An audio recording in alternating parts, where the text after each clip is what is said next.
All right. And we are live. Welcome in, everybody. Let's see. Remember, I like to know where you guys are listening from. Let's make sure this camera is on here, right? Boom. Perfect. All right.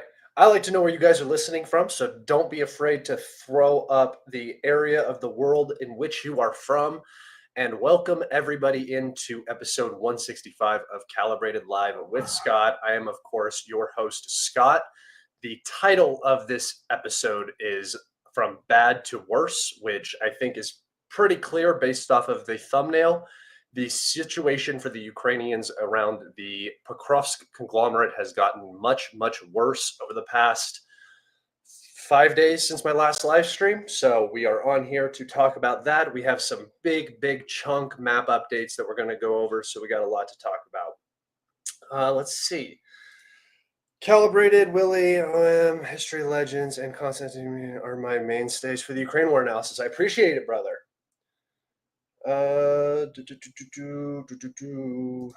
Hey Scott, if you read this comment, or if you see this, please read the comment on Siversk's claim that Ukraine destroyed 2 to 3 Russian brigades on the Sumy region. I mean, that would be 15,000 men. I've seen no direct evidence of that. You would be seeing videos of casualties, mass casualty events, sort of things, failed assaults, things like this. We're just not really seeing that out of the Sumy region, and particularly the area that they're talking about. I can take you over here. And my map might not be exact because I think a lot of this is gray zone, and I tend to ignore some of the Ukrainian advances, but because they will advance into this end of Kinderivka and then get forced out. So this is sort of just gray zone right here, this entire first kilometer, I would say, of this area that goes back and forth. And the Ukrainians are talking about that many Russians basically dying in this area. And the reason why they're talking about that is because there's nothing really else beneficial going on for them around the entire map. So this is the one area they can talk about some level of success where they're achieving something. But it's very minuscule, and it's in an area of the map that really doesn't constitute much importance. All right. Hi, I'm from Norway, UK, nice. Germany, Ottawa, Huntington Beach, California, Antarctica, Rotterdam, Netherlands, nice, brother. South Africa, greetings from Bulgaria, Swedistan reporting in, Saskatchewan, Austria, Hungary, Yavisha student from DC, sup. Oh snap, Calibrated Live with Scott, who's definitely not gay, definitely. It's public record, in fact. Hi from Manhattan, the public library. Interesting, kind of creepy, but interesting. Here from Ohio. Nice. Ontario, Chile, beautiful, everybody. Nice. Slovakia, Portugal, beautiful, everybody. It's good to see so many people from around the world in here today. That's why I like doing these, for me, it's 2 p.m., but 4 p.m. Eastern time live streams. You get a mix of the U.S. and Euro audience, so it's pretty nice. Hello, my fellow bald man. Hello. Welcome in, B Games. Hopefully you're doing good today, brother. Remember, if you guys have questions that you want answered on stream before we get into this, you can go ahead and ask those through super chats. I answer all of those like I just did with B Games. I bring them up on the screen and I answer those. If you have questions, you can put them up in chat. I check from time to time, and if I see your question, I might answer it. And if you guys are new here, or if you're old here, you should know, go click that like button, leave a comment, and subscribe if you are not already subscribed. I appreciate you all so much. Without further ado, let's go ahead and get into it. Let's just go here. Boom. Okay, so we have the map of Ukraine. And now, guys, things are moving quickly now. So this is sort of what I've been probably talking about for a year now, is what we're looking at this point. The Russians are now moving in areas where we have not seen them move, and in areas where you would not necessarily expect them to be moving because of the importance of these locations to other locations for the Ukrainians. So areas behind major cities that are now being captured by the Russians, areas that have seen very little Russian movement, suddenly seeing Russian breakthroughs and achievements occurring in these areas. So there's a ton going on. We're going to start down here in the south.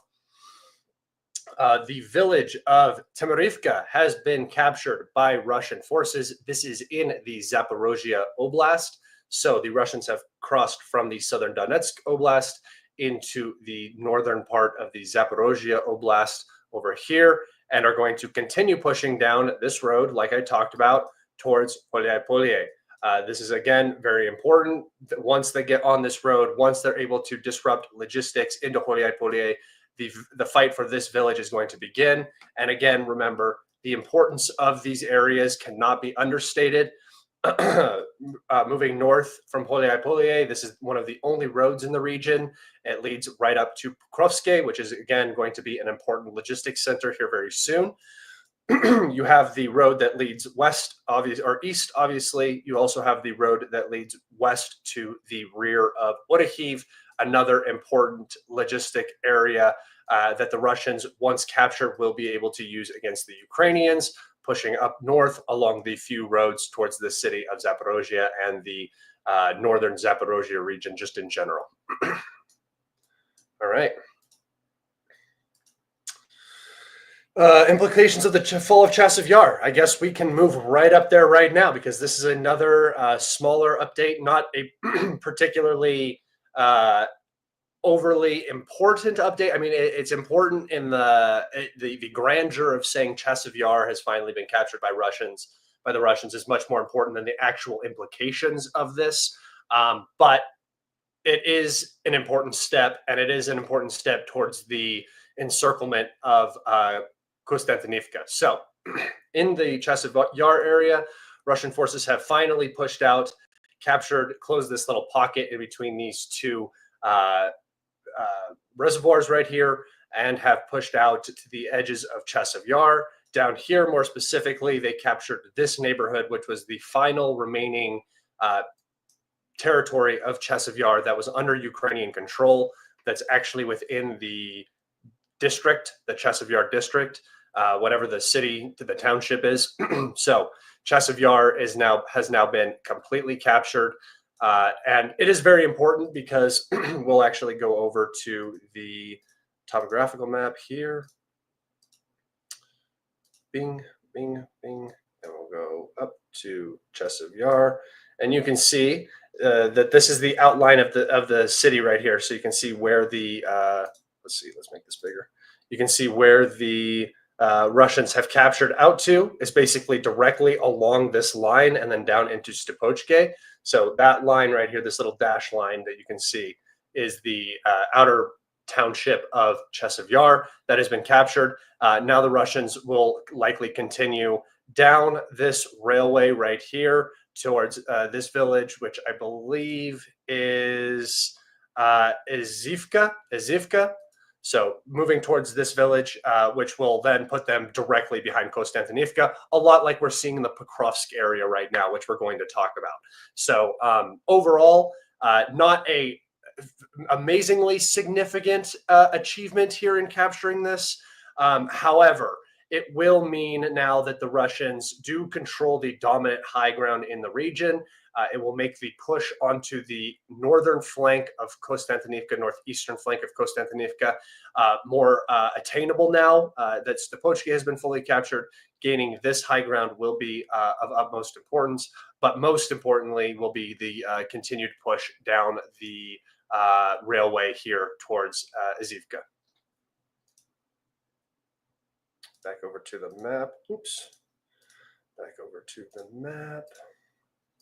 All right, so here's that railway I was talking about. Russian forces will try to continue to push down this towards Izivka right here, and then push down this road from Stepochke onto this high ground in this general area, which will give the Russians a good overlook onto Konstantinivka, which lies in a valley, as you just saw on the topographical map. So not a ton of negative implications for the Ukrainians here. other than the high ground positions here are being lost. But I would say that more or less this has not been yielding the results for the Ukrainians that they had hoped for at this point. Back when the fighting was in this part of Chasiv Yar, I think it was much better for the Ukrainians. Now it's mostly they were just hanging on, and that hanging is finally exhausted itself. All right, we'll go north from here. We'll talk about Pokrovsk last. In the Siversk area, Russian forces have advanced in between Novoselivka and Sherbanivka. This is a large and a very important chunk of territory that has been captured, and it brings them directly to the doorstep of Siversk. It will also mean that this area back over here will likely be captured by the Russians in short order as well. And we very soon we could be looking at the start of the Battle of Siversk. This is a very significant update. I often say that this the Bilohorivka area has been very stable for the Ukrainians, and any movement in this area shows the overall health. It's a microcosm for the overall health of the AFU. And if the Russians are moving here, that means that the AFU is getting weaker and weaker. And we are seeing movements here and in the Sherbiansky forestry. All right, moving up to the Lyman area. Russian forces have again advanced in a southerly direction towards the village of Stavki, which is just north of Lyman. And remember, I talked about this. We will take it over to the topographical map once again. The village of Stavki is actually quite important for a number of reasons. Primarily of which is the fact that it lies on the dominant high ground, which overlooks Lyman. The capture of Stavki would put the Russians in a fantastic position. Not only to look down on Lyman itself, as you can see, the next highest high ground is back over here by Slavyansk. It also puts this water barrier where the Ukrainians are going to be crossing into a bridgehead to defend Lyman. It's a very difficult area to defend. And if the Russians have this high ground, a secondary event that's going to happen here is that the highway that runs into the Sherbiansky forestry north of the Severodonetsk River right here will be cut by fire control, right? If the Russians get up here, they will be able to operate FPVs and artillery fire and everything onto these roads that lead into this forestry. Once that happens, you will see that entire forestry north of Siversk collapse. So let's take you back over to the map, and I will just show you sort of what we're talking about here. So the Russians are now on the high ground and approaching Stavki. They are about 5 kilometers away. Once they get on this high ground entirely, they will be able to look down on Lyman right here. And most importantly, this road, which runs into Torske. And then there's another little road right here. I think this is a railroad. Is that the only road? Secondary road down here that runs into the Sherbiansky forestry. And again, we've seen that the Russians have already advanced at the very edge of it. Logistics here is getting tighter. The Russians will advance into this area as this road begins to see some conflict. Okay. Scott, Chasiv Yar is very important, and you will see in the future. It's no more important than any other position on the map. You know what position is more important than Chasiv Yar? I can show you right now. Chasiv Yar I'm not downplaying the importance of it on the high ground. I know it is important, but the entire Ukrainian line is collapsing. So it's not just Chasiv Yar, it's not like this is just some monumental breakthrough that's now going to open up an avenue for the Russians to do something. No, this is just another piece of the puzzle right now in terms of overall importance. I'd say the most important areas on the map right now are this fortified area right here. If the Russians can get up into this fortified area, they will have the dominant position over Konstantinivka, most important. And then back over here, we're going to talk about Pokrovsk in just a second. But you can see how this advance right here is so much more important to the overall conflict right now than that advance through Chasiv Yar, because the Chasiv Yar advance can still be stabilized by the Ukrainians. They still have the opportunity to prevent the Russians from breaking through. Whereas when we're looking over at this Pokrovsk area, this is an immediate fire that the Ukrainians are not going to be able to put out.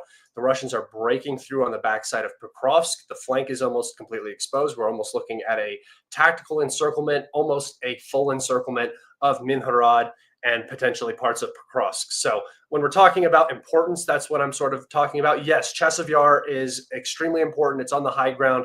The canal that runs north is going to give access to the backside of Siversk.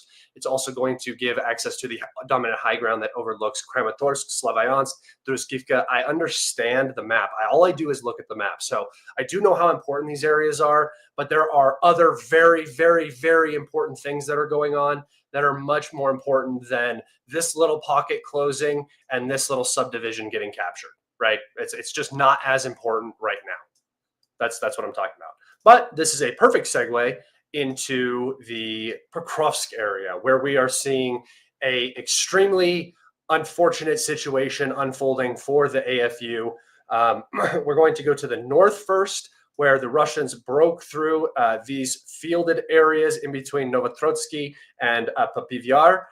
They have pushed up to the village of Sofivka, which is not confirmed yet. This is gray zone, but from the looks of it, the Russians are on the outsides of the village of Sofivka, as well as have pushed up. And if you guys remember, my most recent gray zone showed them cutting the road between Novoshikovka and Shikove.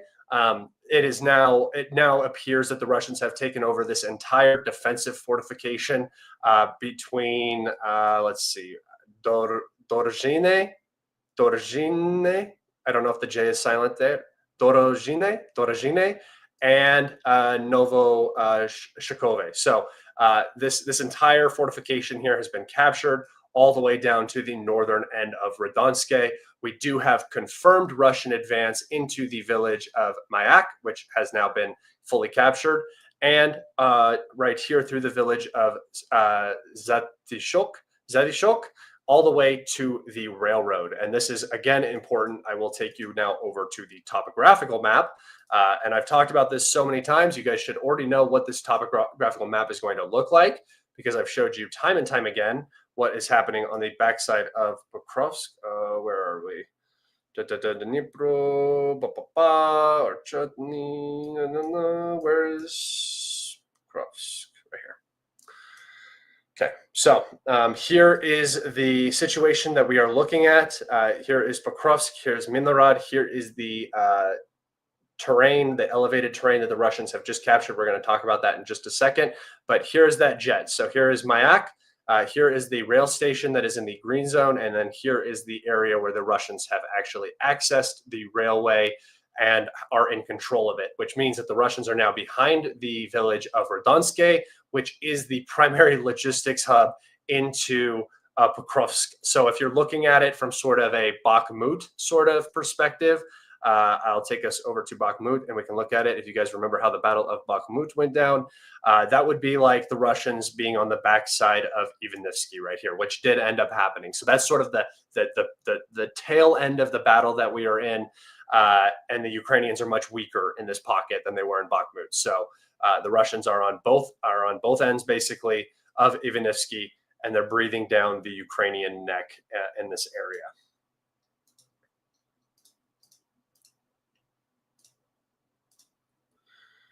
All right. So again, this is a massive advance. This is something like, this is basically like 3 times what Chasiv Yar is in terms of importance on the battlefield as we speak. Now, maybe overall importance, Pokrovsk is becoming less and less strategic and tactical even for the Ukrainians. It's starting to become a drain. So in terms of overarching importance, maybe Chasiv Yar is slightly more important because it will lead to the next thing. But this is going to be a major upgrade for the Russians in this section of the front. They're going to gain access to 1, 2, 3 different roads that lead, or 4 different roads, sorry, that lead out of Pokrovsk in all directions. They're going to gain access to railways, the infrastructure. This will become the new Donetsk for the Russians to begin pushing out. The expansion, the flower that you are going to see out of this area is likely going to go into Dnipropetrovsk. I would imagine it is also going to reach into Poltava eventually.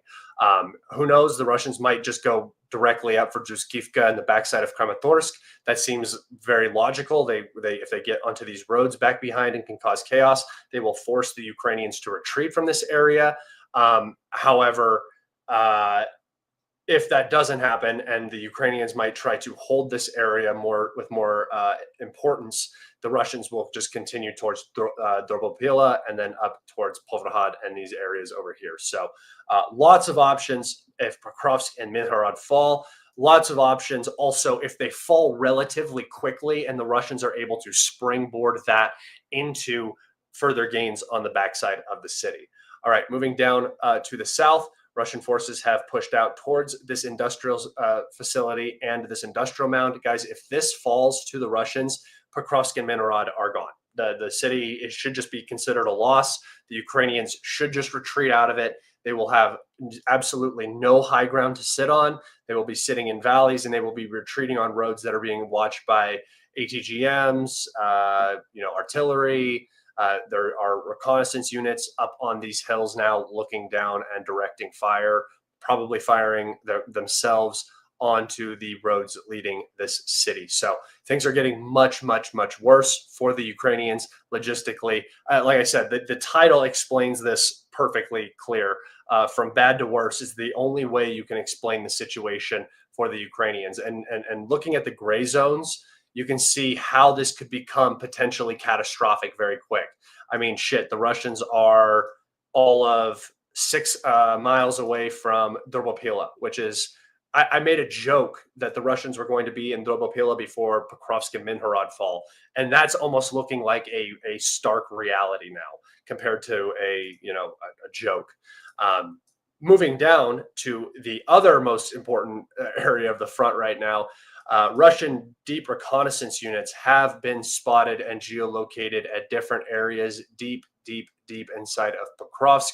It looks like the bottom of the city, the defense has collapsed. The Russians are now very close to approaching the intersection here. They might already be in this area. Remember, it's deep reconnaissance groups, and the Ukrainians are very, very, very weak in this pocket.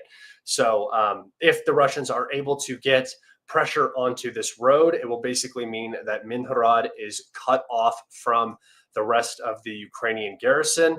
Your logistics are not getting in, rotation is not going to be happening. And if you look at this now, the Russians are 10 kilometers from closing the entire pocket and locking the Ukrainians out of this region. This could be the first legitimate encirclement we've seen since Mariupol, and it could happen very, very quick. I made a tweet the other day where I said, basically, I think Pokrovsk is going to be the first city that everybody wakes up. It's a wake-up call. And everybody's going to go, wow, that fell a lot quicker than I thought it was going to. I've been saying that for some time. And since the battle of the city actually sort of started in earnest, it has progressed incredibly fast, quicker than Chasiv Yar, quicker than any of the recent battles we've seen, Kharkove, Seladove. This is supposed to be an area that the Ukrainians want to hold, and they just have no ability to hold it.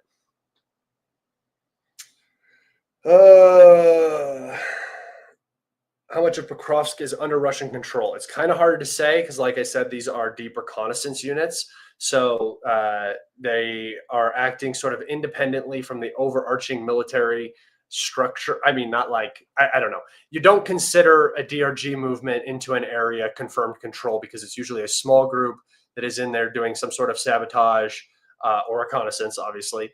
And that it's not fully under their control. Until the Russian army officially moves in and controls these areas, I will not be marking them. So when you say how much of Pokrovsk does Russia control? 0, technically, I would say. But realistically, probably the bottom half of the city right here is under Russian, some form of Russian control, or is in the gray zone to the point where Ukrainian movement is impossible without basically getting into an ambush or something of that nature. Same goes for the Russians, though. If there are Ukrainians in close close proximity Russian movement is also going to be risky and could result in ambushes. All right, and I think that is it for the updates. I have a few things that I would like to talk about. But if you guys have some questions, you can go ahead and get some questions in. Who are the AFU?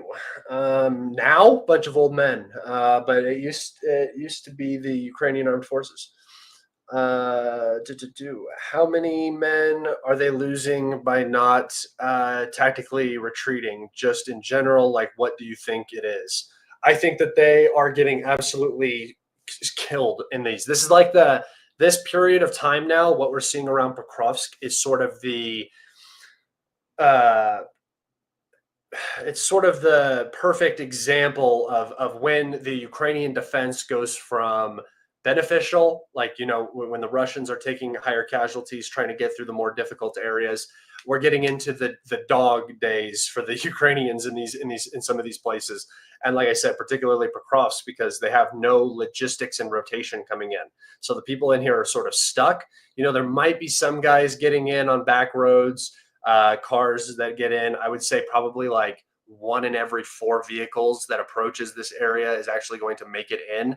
And that's just because of the density of FPVs and stuff. And that's not sustainable, right? You can't sustain those number of losses just approaching in and out of a city. It's what we saw around Bakhmut, and they got absolutely gutted because of it. So I don't think the Ukrainians have that energy to continue doing that. So, and that's why I think you're seeing a lot of this progress on this northern flank, is just because the Ukrainians are somewhat giving up. And I do believe that soon we could see a tactical retreat from these areas. I know it's the Ukrainians, and I know the Ukrainians prefer to not ever retreat.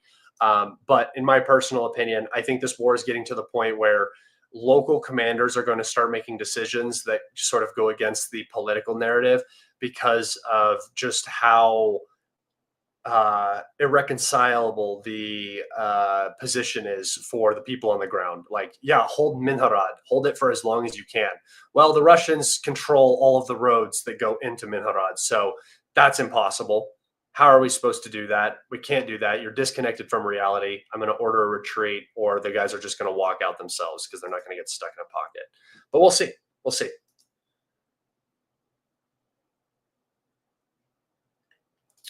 Question: is it true that Ukraine wants Europe to pay for Ukrainian soldiers' salaries? They already are, brother. I don't know what you think is going on, but who do you think is paying for any of this? Do you think the Ukrainian economy is just bolstering right now, and they're making so much money that they can pay their salaries and pensions? No, that's the U.S. That's why they need $50 to $200 billion every year. It's not, yeah, we're already doing that. That's already happening. Maybe they mean directly, I don't know, but that is exactly what's already happening. What happened to the military summary channel? Hasn't posted for 5 days now. Probably on vacation, honestly. Probably on vacation. How effective are Russian deep strikes on Ukrainian personnel, specifically Iskander Garin, Tornado S, cruise missiles on Ukrainian field camps? Good question, my friend.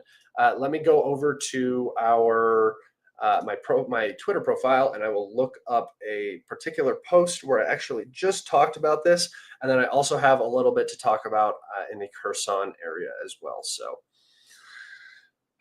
We just had another training camp get hit. So let me see. Where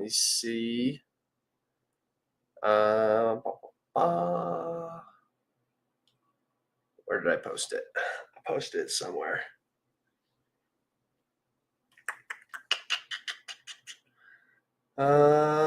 Shit. Can I not find it?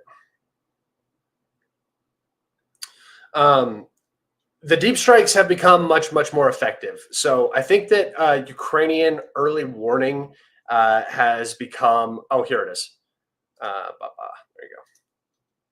I believe that Ukrainian early warning has become much less effective. So things like Iskander strikes are now slipping through the cracks.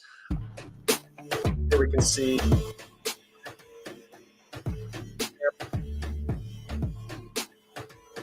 the forested area, and this one was actually reported as a mass casualty event. They covered it up extremely tight. Turn that down. They covered it up. Not a lot of information got out, but this is probably the fourth or fifth training camp we've seen struck in July, which is pretty intense. That's an intense number of training camps. It was hit by cluster munitions and then a airburst warhead, and that would kill anybody directly underneath that, obviously. But just again, we have another, and then I literally put yet another Ukrainian training camp was hit by Iskanders. This one was in the Chernihiv region, and I had just quoted another one where I had literally used the word another Ukrainian training camp was hit by an Iskander, at least 6 dead, and the Ukrainian government is keeping a lid on the casualties. I think it was much higher than 6 too. I got some reports that something close to 30 individuals had died, and that 60 more had been severely wounded to the point where they weren't able to return to combat. So yeah, this is a consistent thing we are now seeing, the targeting of these training camps, and it is doing a number on the Ukrainians for sure.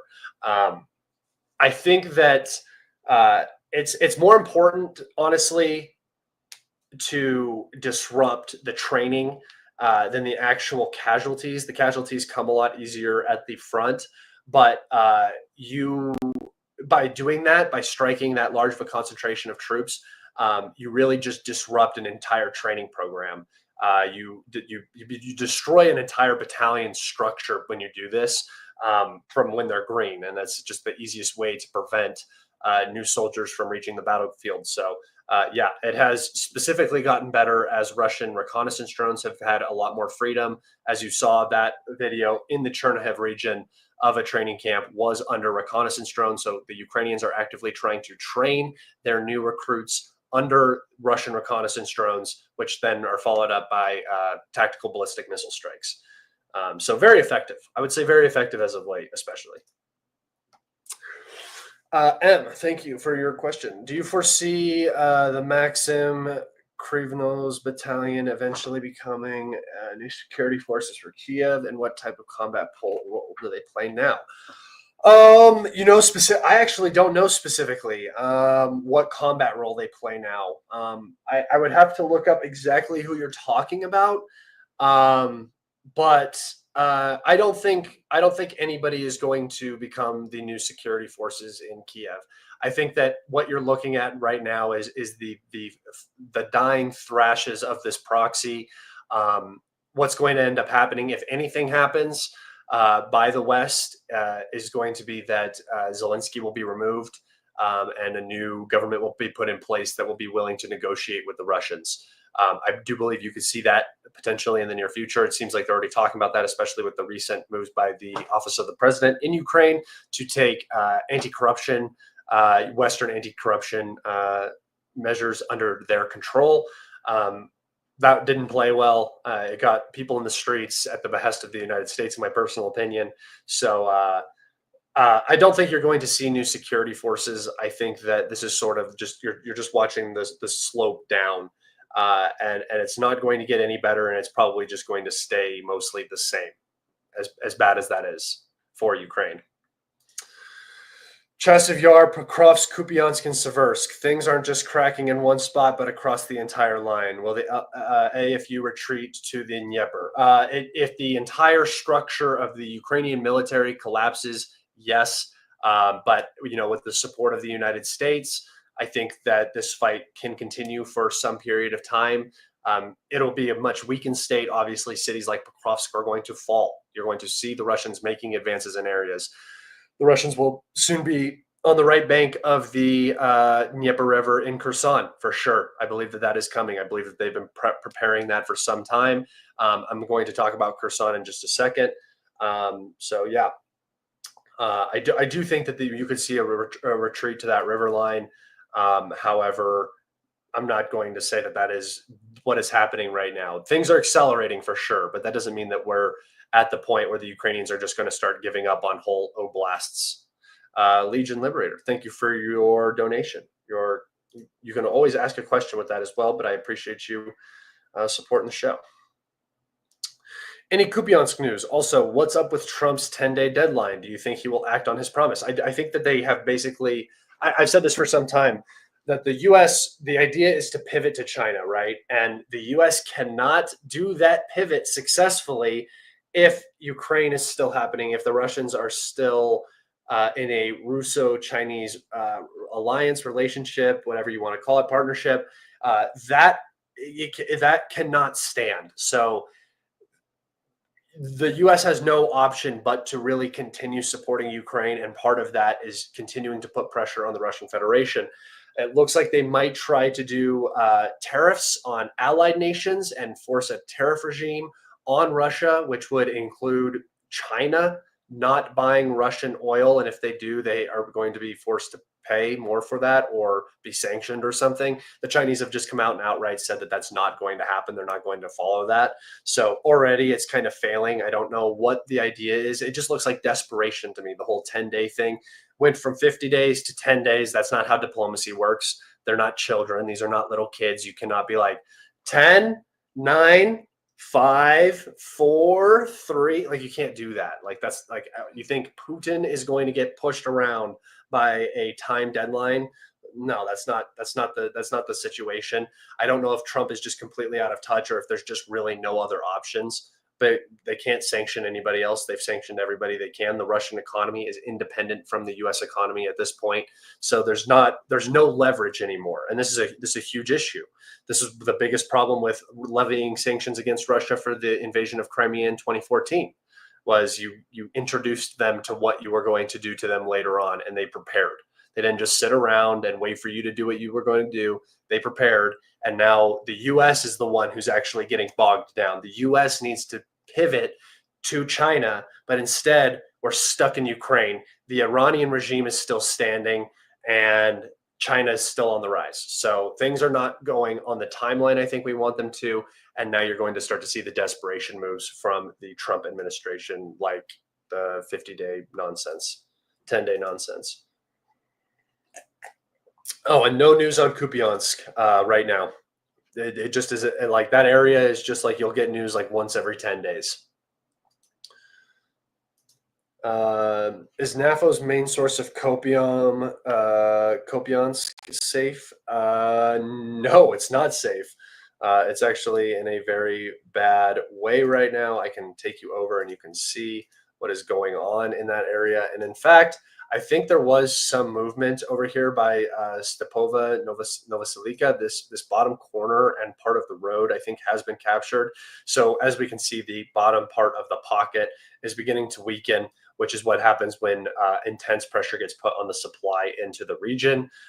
And as you can see, the Russians, through the gray zone back here, are likely putting a lot of pressure on the Ukrainian logistics into Kupyansk itself. So Kupyansk is in a very bad place. This pocket over here is in a much worse place, and you will likely see some progress from the Russians in this area now. Thank you for your question. A couple streams ago, you estimated a 2-to-1 KD ratio in favor of RU. Okay, so I said that that's a possibility. I'm just, for everybody's knowledge, I don't necessarily 100% think that it is a 2-to-1 ratio. I think that with the overall manpower health situation, it would appear that the Ukrainians have taken significantly more casualties, potentially at a 2-to-1 ratio level. But let's go on. You also referenced Mediazona, who has RU deaths at 120K. Hard to believe Ukraine only lost 240,000 people. I think that Mediazona is probably a little light, just for reference. And I think that if the Ukrainians lost somewhere around 300,000 men dead, that would be applicable to the sort of, that would be close to what? 750,000 of wounded men, potentially, like to the point where they can't return to the front, whether that's mental or physical damage. So I think that, I don't know, that seems realistic to me. But again, it's just a guessing game. I don't know how many people have been thrown into the back of vans. I don't know how many training camps have been hit where 100 people have just disappeared and those numbers were never counted. Like, I don't know. I can't specifically tell you. It's just a feeling I have from the Russian strength position, the number of men that Russia has, how many men Ukraine is supposed to have, and how the Russians are progressing around those men that Ukraine are supposed to have, but they obviously don't. Thank you. I appreciate it. What is your opinion about the Bradley IFV performance in this war? Is it a cost-effective platform based on its performance? Yeah, I think the Bradley has done perfectly fine. I think that the issue is always what the issue is going to be. The Western weapons are fucking fantastic, guys. There's no real big issues aesthetically or in terms of performance when you're talking about Western weapons. The issue with Western weapons is that they're designed for a very specific and peculiar or in particular scenario, right? They are overly developed. They are very expensive. The manufacturing is hard. It takes a long time. It is very low manufacturing numbers in terms of overall production numbers. It's very low. But when they are used, they usually perform very well until they reach the end of their complicated logistics, right? That's the thing about the US is we have aircraft carriers, we have military bases, we have cargo planes that we can move tons and tons of shit around the world whenever we need to. So doing maintenance on F-35s is not a problem when you have a complete and entire logistics track. It makes a lot more sense. When you don't have those, F-35s work for about 10 minutes and then they stop fucking working. Right, that's the problem with Western weapons. It's not so much built for now. Our weapons are not so much built for actual war scenarios, but things like the global war on terror, where you're dealing with a abstract enemy in an unconventional battlefield and trying to keep people alive, because human capital is far more important in those sort of wars than in the larger scale wars where you have a lot more higher intensity combat and your casualties are being sustained at a higher level. So when you're in Afghanistan, 5 dudes getting blown up by a roadside bomb has a lot more impact than 5 dudes getting FPV'd in a truck in Ukraine, right? Like those are different things. They have different overall weight on the domestic situation. Hearing 5 Americans died is much more traumatic than hearing 5 Russians or 5 Ukrainians died, right? It's sort of like it's like a different mindset.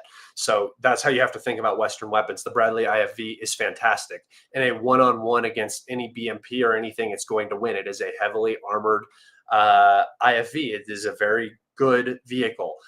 But does it work for the Ukrainians? It did in small instances, in small packages, but it succumbed to the same things that other vehicles succumb to. And the Russians, in this particular instance, have more of those vehicles, right? And it's almost better to have lighter. It's like no armor is better than some armor, or like no armor is best armor, right? That's like a War Thunder thing, where if you get shot and the shot goes right through you and doesn't explode, only this much area of your compartment has actually been damaged, compared to getting hit with something and it penetrates inside of the tank, kills everybody in the tank. That's sort of the idea, right? If you hit a mine, hitting a mine is no different on a BMP or a Bradley, right? You're going to potentially lose people on the inside. You're going to get detracked. The vehicle's going to get abandoned. That's sort of the scenario. You might have a catastrophic failure on the BMP or something like that. That can happen. But you can also have a catastrophic failure on the Bradley. It's just what is the scenario you're fighting in. I would much rather be in a Bradley if I was rolling into some town outside of Kabul, right? I would much rather have a Bradley for that situation. If I'm a general looking at a battlefield and I have to maintain logistics, I have to maintain numbers, just overall, how many of these vehicles do I have? How expendable are they? I'm probably not going to go with the Western equipment that is much harder to maintain and deal with. Just overall, it's just more difficult. What did this war reveal about the role of tanks? Just the role of vehicles in general are much more difficult. They're in a much more difficult position with fiber optics, with FPVs everywhere.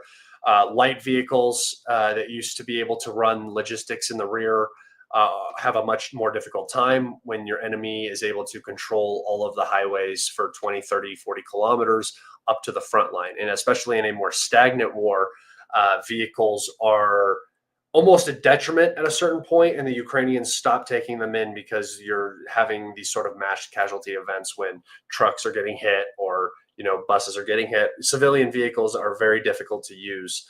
And then when you're talking about tanks are just an outdated version of, tanks are not meant to be in that environment at all. Tanks are meant to be supported by infantry and are meant to be in a safer area and are meant to sustain certain types of damage, frontal damage, like ATGM fire and stuff like that. They are designed for those things. They're not designed to get the top blown off by an RPG round that comes flying in, right? You have infantry protecting your tank from people firing RPGs down on it. But if it's just a drone coming in, that infantry is not doing anything. So the role of tanks has slowly moved into more of a support assault sort of gun role, where you're using it as a low angled artillery piece instead of an actual tank, unless you go the Russian route where you use it just as a heavy armor carrier with a mine trowel on the front that is meant to clear a path, get in, take as many FPV hits as you can, and then establish a new position. Like that's it seems like super heavy APCs are going to become more of the norm rather than tanks and stuff like that, just because they're so expensive and they just get lost like that. Like especially old Soviet stuff, it just goes away. It goes away really quick. One FPV hit, you detrack it, it's stuck, it's abandoned. Tanks have definitely become a more niche vehicle in terms of fire support and stuff like that, and have also become a liability, I would say, on most parts of the front. That's why you don't see as many Russian tanks around anymore. It's a lot more motorcycles, a lot more drones, a lot more artillery. All right. All right, guys. Good little set of questions there. Thank you for those. Let me talk about Kherson. So we have gotten some reports from Ukrainians that the situation on the Dnieper Islands in Kherson has gotten much, much worse. I will actually read one of those posts from a Ukrainian. I posted this on my story or on my Twitter, so you can go find that there. But this is I can actually just show it so you guys can also read it. That would make sense. Think, Aiden, think. All right, so the flashy situation. So this is also a translation, so it's going to say some weird things. I'll just try to explain it. The flashy situation with a new apparent combination of the 34th Separate Coastal Defense Brigade. So this is a unit that got new commanders. There is apparently a 27-year-old commander in charge of the 34th or the 31st, 34th or 31st. I think it's 34th in the Kherson region, and basically that has been causing a number of issues. I watched a video from a man who actually fought in the Kherson region, who has connections there, who is openly talking about how bad the situation is. This person does not understand what the front in Kherson is. This is the 27-year-old that they're talking about. What tasks stand in front of infantry, UAV crews, how people live in this direction, and how it is necessary to adjust the work and give real results. No analysis of previous actions of the unit for months, years, days, only dull stubbornness and meaningless tasks on the islands. So they're talking about those islands that I just pointed out. They're kind of killing fields. It's like the islands are marshy. It's like 10% of it is land, and there's very few housing like structures. So this is both the Russians and the Ukrainians. It's a very depressing area where they just sort of send the guys into these buildings, and then the buildings just get hit. And you're just controlling the islands just to try to sort of deny the enemy from controlling the islands. And the Ukrainians openly talk about how they were using this against the Russians, and now the Russians are using it against the Ukrainians because this new commander is trying to prove himself and just sending guys in. Stubbornness and meaningless tasks on the island, from which 90% of the personnel do not return. So 9 out of 10 guys they send to these islands do not return. This is a comm bridge that believes, I don't know, I think this is commander, that believes that the brigade did nothing for 2 years. He cuts the fighting soldiers who pull transport, repair it, equip boats, buy drones and accessories to them, engage in the destruction of enemy crews, and at the same time have to endure similar attitude from the person who should help them. So this is just all about command and not doing what they're supposed to do. The brigade is erased under 0. People do not understand. If the situation does not change, it will lead to the planting of Russians on the right bank, which they are referring to the right bank of Kherson. So come over here. And you can see that this is what they're talking about. They're talking about these islands that the Ukrainians continue to try to push onto, where the Russians then bomb them and kill them. And if they're saying if the situation does not improve, the Ukrainian manpower situation in Kherson is going to get so bad that the Russians will start to find access onto the right bank and put the city of Kherson back into play for the Russians. Okay. All right, guys, I am sort of done there. If you guys have questions, go ahead and get some questions in. We can do some chatting, but I think that I have talked about everything that I want to talk about.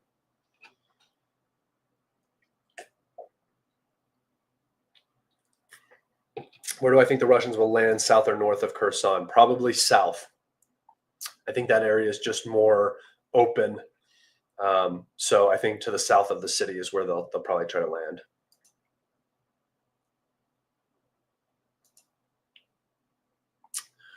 Aren't tanks a complete money waste now since they can be? No, well, armor is not a waste. Having a big gun on a battlefield is not a waste.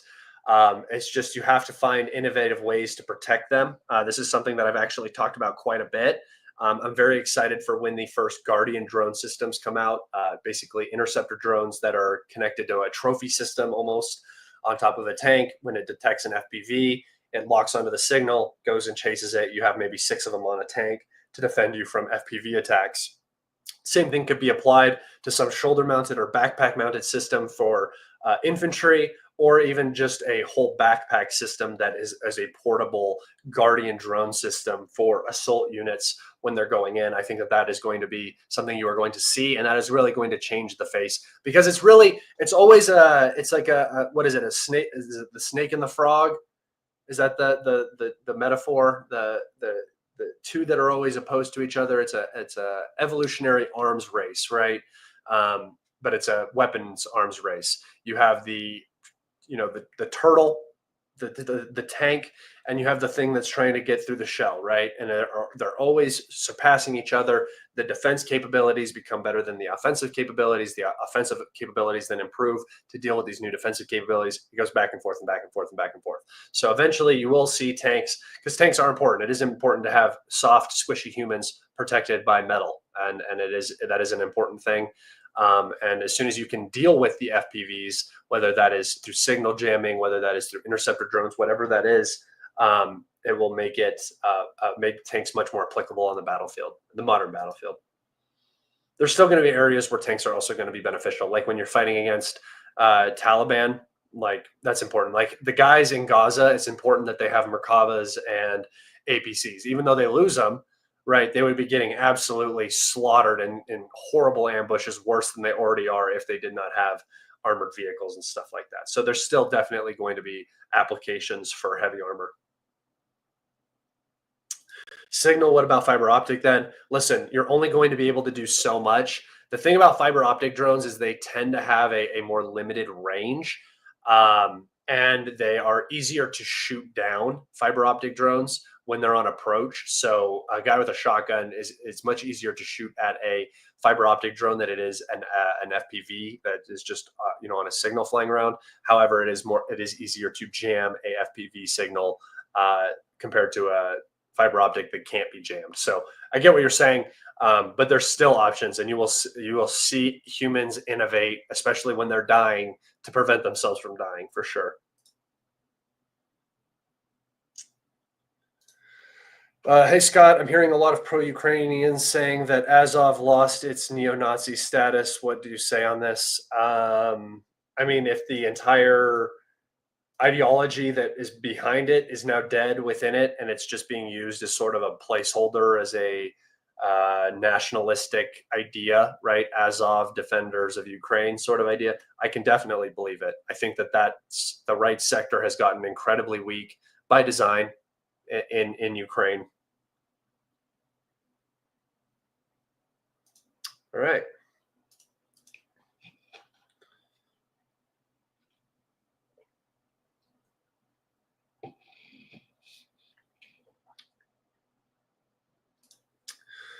Scott, how are you guys going to pivot to China when you're losing to the Houthis? Well, we didn't lose to the Houthis. It's just the Houthis is a how do you fight them, right?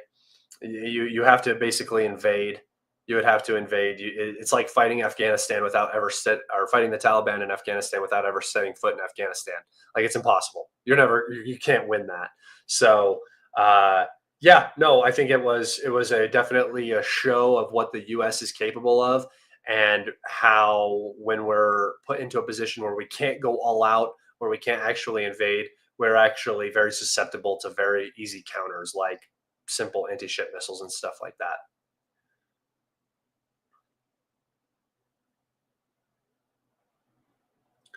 What do I mean by design? What did I say that to? I said something, something, something by design. Oh, the right sector getting pushed out. I think that I don't think that the right sector is beneficial to Zelensky. I don't think it's beneficial to the U.S. I think it creates a bad image. They were useful in 2014. They were useful when when you were trying to defend off the Russians, and they were useful as fucking cannon fodder, and they got sent in exactly that method. So by design, they have intentionally killed off a lot of the right sector in Ukraine. It's a much less influential and systemic aspect of Ukraine now. And that's just because a lot of them have died. They were the first people to sign up and go fight.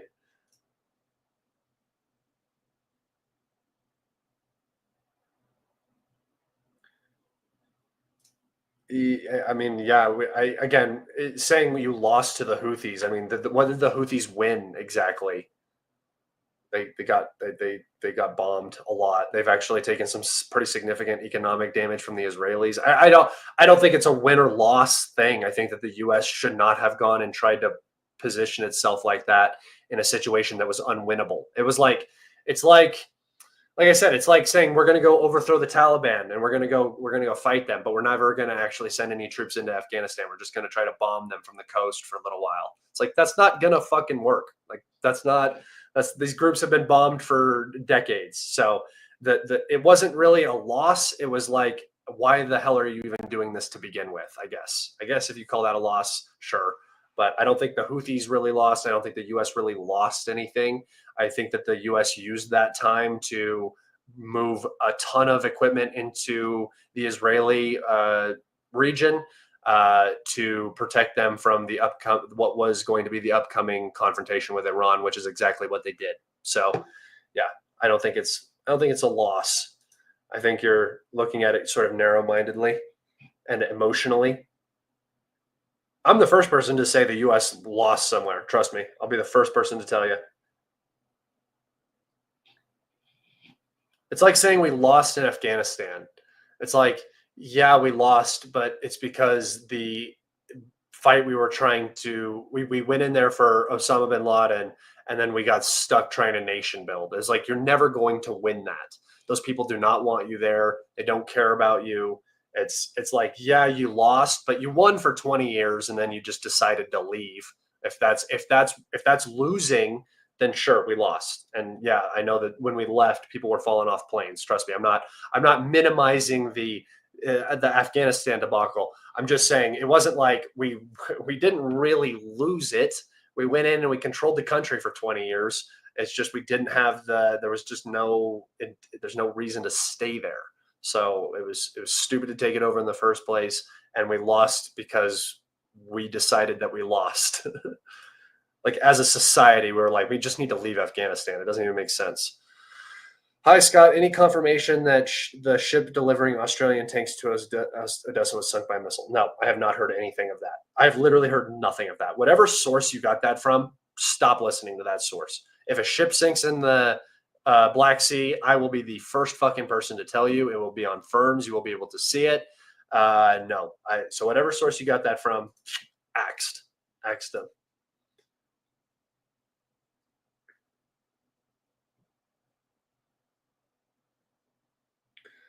Vietnam was arguably America's biggest defeat since 1945. The amount of equipment and manpower lost. Yeah, I think that Vietnam was a loss for a different reason. See, Vietnam was a war where we were. This is an actual loss. We went in with defined goals. We had a strategy. We did not want communism to expand. We did not want South Vietnam to fall. South Vietnam very clearly fell at the end of it. And the enemy that we were fighting was never reduced to like North Korea, or I'm sorry, North Vietnam was always North Vietnam. Like Ho Chi Minh was up there the entire time doing his thing. North Vietnam was North Vietnam. And we lost South Vietnam after we committed to that. So I think that's a little bit different. It would be like saying we lost if we went into Vietnam, like for the Afghanistan comparison. It'd be like saying we went into Vietnam and we took out the Viet Cong, we took over all of Vietnam, we united Vietnam, and then after 20 years, we were like, we don't want to really be here because our interests have shifted away from this region. And then we left, and then the Viet Cong come out of the jungle, the villages where they've been not fighting and hiding for some amount of time, occasionally sniping a U.S. soldier or setting off a roadside bomb or something like that, and then leaving, right? No, the Vietnam was a definite loss for America compared to Afghanistan. Afghanistan was a loss. It was a loss for America overall, but it wasn't really a loss in the context of the war in Afghanistan.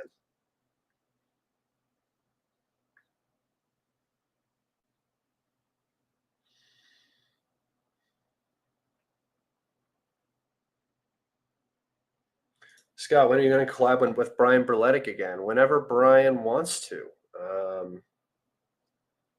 Usually we do it like every 3 or 4 weeks, kind of spread them out so you're not just hearing the same things over and over again. Scott, when are you growing your hair? Never, my friend. This is my favorite hairstyle I've ever had. War won't stop until we have white, blue, and red flags over Zaporozhye, Kherson cities. True. Yeah, I think that's the bare minimum at this point. I think that it could be much, much, much more than that.